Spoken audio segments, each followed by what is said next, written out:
it's me, LJ. So, after almost a full month of searching and about 20 applications, I was finally able to get myself a part-time minimum wage job. Which is less surprising than you'd think, because apparently getting your first part-time minimum wage job is significantly more difficult than getting into university. Who knew? I did not. My parents thought it was really important, though, that I get this job in retail or food services or something to that effect. Because in their view, it was very important that I get a job that shows, quote, how the real world really works.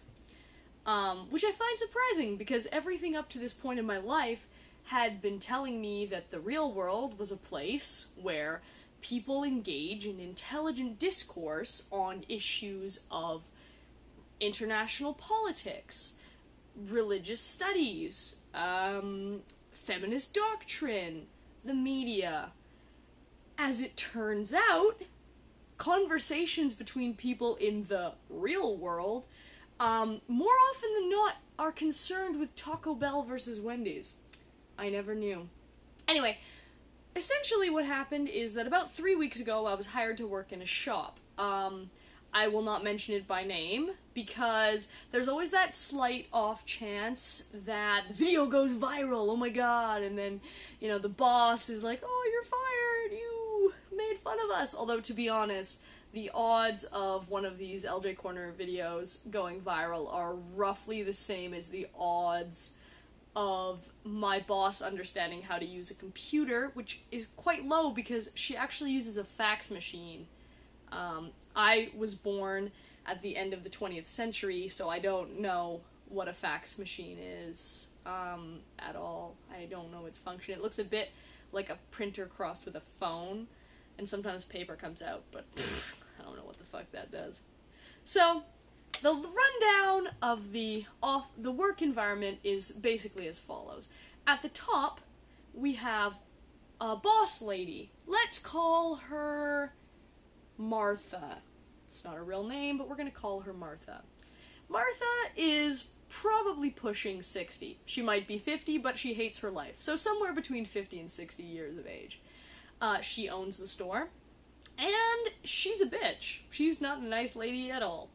I told my parents this. They said, "Huh, isn't it great that you're learning a life lesson?" Yes, well, the life lesson is this. Martha, as she shall be called, has some very specific ideas about how things should work in the workplace. For instance, security tags. You know those little tags that you get in a store so that people don't steal things? Turns out you can't just put them anywhere you want on a garment. That won't work. You have to, quote, hide them deep within the garment so that the thieves can't see them. You have to look out for the thieves. The thieves are everywhere. I wish I could say that was a hyperbole. It's not. That's truly verbatim. It's like Aladdin or some shit, you know, the band of thieves, they're everywhere. I think the last time we had something stolen was a pair of sunglasses, which were actually stolen by her son-in-law, who wore them out of the store because he's high 24/7. But that's for later on. Other concerns that Martha has about business environment. She talks a lot about hustling, and not in that sort of, like, ironic, like, oh, did you hustle any merchandise today? She's very completely serious. If you want to succeed in retail, you gotta be a hustler. You gotta go up to that person and sell them $800 worth of shit they don't need because you gotta hustle. What? That's right. Small white women in this day and age do describe themselves as hustlers without a hint of irony. Thereby demonstrating how MTV needs to have a broader scope and a broader audience, because clearly it's not working at the moment. Down the ladder, I work with two young women who are approximately my age. I'd make up names for them. We're gonna call them Tiffany and Crystal. Tiffany and Crystal. When Tiffany and Crystal are on their own, they usually just play solitaire on the computer. But when they're together, truly magical things happen. You come to understand what it means to be, you know, a person out there in the, quote, real world. Would Tiffany have an opinion on the sudden rise of extreme right-wing conservatism through the United States? Probably not. But she did once say, "I don't care how fancy a house is. I'm not moving in unless it has a hot tub." To which Crystal firmly agreed, "Yeah, hot tubs are pretty much the most important thing you can have in a house." Neither of them laughed. It's a little odd. Also in the business is one gentleman with whom I work, we'll call him Mitchell, who is African American, or as the young people like to say, black. I'm not gonna lie, I felt a little bit legit when I heard I was gonna be working with a black person. Curiously enough, one morning when I came into work, my boss, Martha, noticed that hip-hop was playing on the radio. She approached it, and with all her white girl hustler vim and vigor, she said, "What's this N-word music?" and promptly switched it off. And I'm talking about the hard R N-word, not the one with the A at the end, the one with an R. This woman is insane.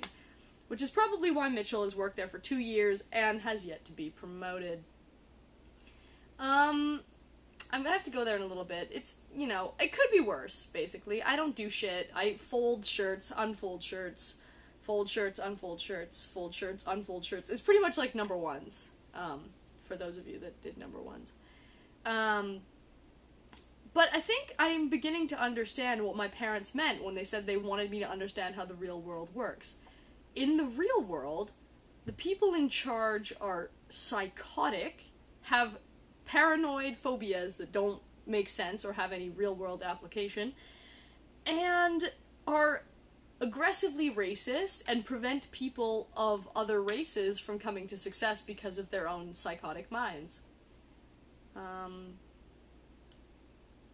But hey, it's $10 an hour, right? So that's a life lesson worth learning. Anyway, oh, right. Just to add to the show, one last thing, I'm planning on adding a new segment starting this week called LJ Mail. I take the best or any comments that I receive on previous videos and I publish them by saying them on the next episode. This week, there's only one comment from Morgazinator3000 who says, "I demand a shout out next time." This is your shout out. That's all we've got for today. LJ out.